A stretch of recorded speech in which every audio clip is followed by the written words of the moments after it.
I'd like to welcome you to our Early County School System School Improvement Plan meeting. My name is Jennifer Brown and I work with federal programs and some curriculum and things like that within the school system. Today we're here to talk about our CLIP. CLIP stands for Consolidated LEA Improvement Plan, and LEA just means Local Education Agency, so like your school system. So the CLIP is our plan for the year. So with this time of the year, the fourth 9 weeks, we begin to plan for the following year. And in our CLIP, we have things that have to do with our instructional program. So it's pretty much anything we plan to do for the year, the type of instruction we give.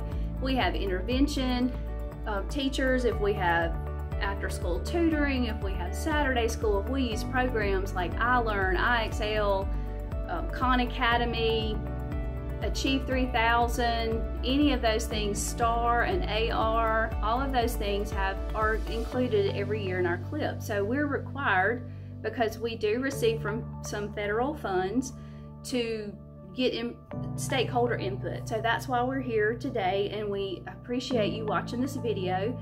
And I do hope that you'll take the time throughout the video to use the link to the form that's given in the description and give us just a little bit of feedback. We have a few questions we want to ask you. So the first one of those questions is, what instructional programs have you seen as the most successful for your child or your children?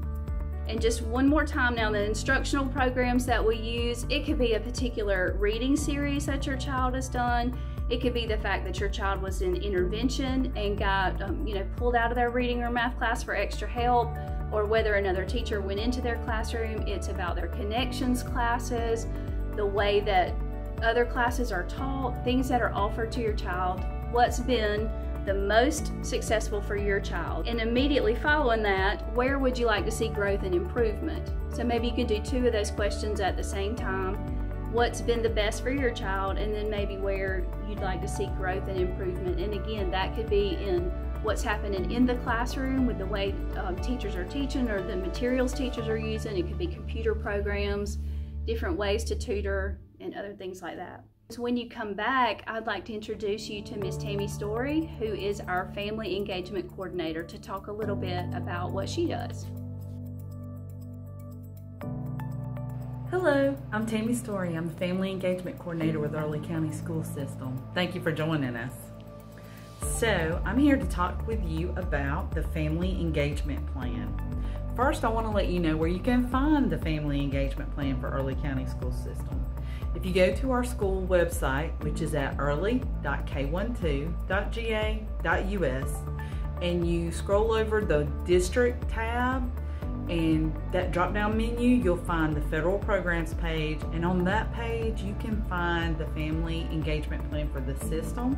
You can also find our Comprehensive Needs Assessment, everything we do with our CLIP, the school improvement plans, all kind of information, so check it out. What is family engagement? Family engagement encourages parents to be full partners in their children's education. So the Family Engagement Plan sets forth the expectations and objectives for family engagement in our Early County School System. And we want to be intentional about encouraging our parents and engaging our parents so that they can feel supported in being those full partners in their child's education. The Family Engagement Plan is developed collaboratively through collaboration with students, staff, parents, guardians, community, so that we have everyone's input into our Family Engagement Plan. Communication is also an important part of family engagement in Early County School System. We utilize Remind as our primary mode of communicating with our parents and guardians. So I would encourage you to make sure that your contact information is updated with our system registrar and in our student information system. And if you have a parent portal account, you can go into this account and update your information as well. Also, speaking of the website, our website is a great tool for communication as well. We put our updates there, information about our school is there. The parents page has some additional resources for parents. It also talks about our communications We also have our volunteer chaperone page there where you can sign up to volunteer in our school system as well. We also have a Facebook page that we like to share information and good stories about our school system on, and we encourage you to go there. Our system has a Facebook page as well as each of our schools. So we would encourage you to go and like those pages. So as we said earlier, today we're here to get your feedback, your input, your comments, your suggestions into our plan for the 2021-2022 school year. So if you would please, again, go to the form, and that link again is in the description. And if you could answer the question for family engagement, in what ways can Early County School System help support you as a parent? And we look forward to your feedback and your input, and have a great day. And if I can be of any help to you, please contact me anytime. Thanks. So another one of our requirements with Title I, federal programs have different titles. There are Title I, Title II, they each have different purposes. But for the main purpose we want to talk about right now in this video is Title I. Our school system receives Title I funds because we live in a low-income area. And the purpose of Title I is to help students in low-income areas achieve the state's academic standards. So we do that through a variety of ways, and I mentioned that earlier in the video, like intervention teachers, tutoring programs, and things like that. One of the requirements for Title I is that we use 1% of the funds to be used for parent involvement. Historically, in Early County, we have used that 1% of those required 1% funds to fund the salary of our family engagement coordinator. However, it is a requirement that we get input from stakeholders on how you would think that 1% would best be used. So if you'll pause the video now, the next question is going to be, in what ways would you like for the Early County School System to utilize the 1% parent involvement funds? So you can answer that you are in agreement with the way we have been spending it with the salary of a family engagement coordinator, or you can give us additional ideas. So when you pause the video, answer that question and come back, you'll be introduced to Dr. Shanice Richardson, who will talk to you just a little bit about our Ctae program. Hi, I'm Dr. Shanice Richardson, Director of Career Technical and Agricultural Education, Work-Based Learning Youth Apprenticeship Coordinator. Today I'm going to tell you a little bit more about our process for identifying areas where we need to spend our federal funds, which is the CLNA. The CLNA stands for Comprehensive Local Needs Assessment, and it is a process that's used to identify strengths and weaknesses where we can spend our federal funds, which are referred to as Perkins funds. And there are 6 different areas that we focus on through the CLNA process. Those areas are 1, core indicators of performance, 2, labor market alignment, 3, size, scope, and quality, 4, career pathway programs of study implementation, 5, recruitment, retention, and professional development, and 6, equity and access. Okay, I will begin by telling you a little overview of each of the 6 target areas in our CLNA process. The first one is the core indicators of performance. Our core indicators of performance are areas where we are to meet certain percentages in different areas, such as our graduation rate, making sure that our Ctae students are performing well in certain end-of-course test areas, such as American literature, biology, and geometry, as well as program placement after high school, whether they're going to a post-secondary institution or they're going into the workforce or into the military. Non-traditional enrollment, which is making sure that we have underrepresented populations enrolled in particular program areas, for example, males in healthcare, males in early childhood, females in welding. Another core indicator is work-based learning, to make sure that we have Ctae students that are getting work-based learning experiences. Making sure that we have our Ctae pathway completers, so those students that are taking pathway classes, taking all 3 classes in that pathway area and passing those classes. And the last one is credentials of value, where those students that actually complete a pathway sit for an in-the-pathway assessment.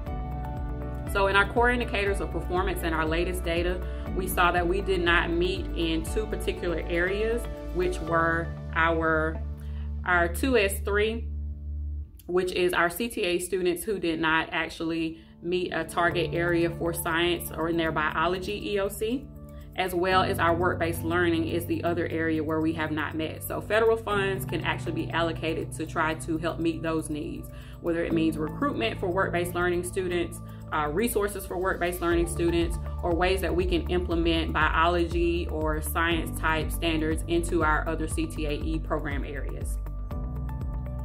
The next target area for the CLNA is the labor market alignment.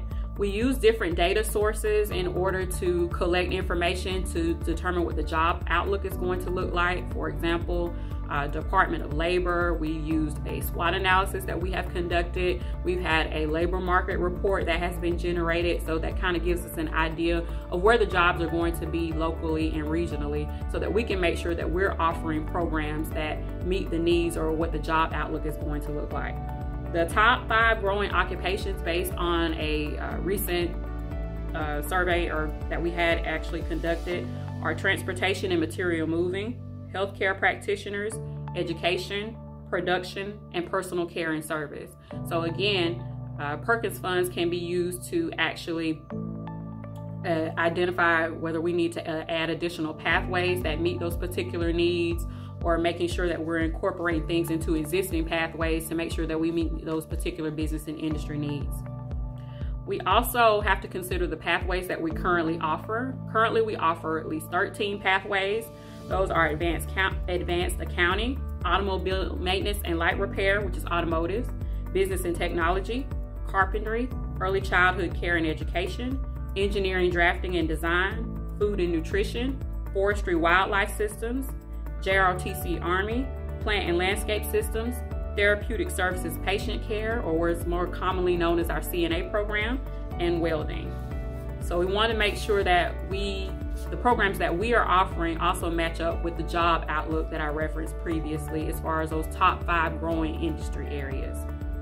The next target area that we have to focus on for the CLNA is size, scope, and quality. For size, we want to make sure that our labs are appropriate size and that we have the number of pathways that we are supposed to offer or what the state determines that we should offer, which we are meeting that target currently. Right, scope considerations that we have to take in mind are that we will conduct the CLNA process, we will hold advisory meetings, and we will offer work-based learning opportunities. Quality considerations that we have to take into account are that we meet the needs of local business and industry, that we provide them an opportunity to have their voice heard through advisory committee meetings, and that we actually offer equipment, and that we also offer equipment in safe conditions. The next segment that we have to look at in the CLNA process is the Career Pathways Program of Study implementation. And so through each of our pathways, we may have to make sure that we're offering challenging academics, that we are teaching appropriate technical skills, and that we are also making sure that the skills that we are teaching are aligning with business and industry. The next area in the CLNA process is recruitment, retention, and professional development. Currently, we have a low turnover rate as far as our teachers are concerned. Most people that come into Ctae tend to stay there, but there are some considerations that have to be made for next year as far as recruitment is concerned, because we have quite a few teachers that are nearing retirement years. And last, we have to actually keep in mind about our professional development that we offer to our teachers. Currently, each of our Ctae teachers has a professional development plan where they actually participate in some form of professional development related to their area that they actually teach. One area of expansion that we're looking into possibly is externships. So that gives teachers an opportunity to actually be employed in business and industry, or have an internship in business and industry for a short amount of time, so they can get that exposure and take those experiences back to their students. And the final area that we need to focus on for the CLNA is equity and access. Some data that we've looked at shows that we have males underrepresented in healthcare as well as early childhood. We have females that are underrepresented in the following areas: automotives, engineering, drafting and design, construction, and welding. and we have students with disabilities actually being underrepresented in the area of work-based learning. So with all of that information taken into consideration, we'd like for you to take a pause at this time and look at the questions that are referenced to Ctae.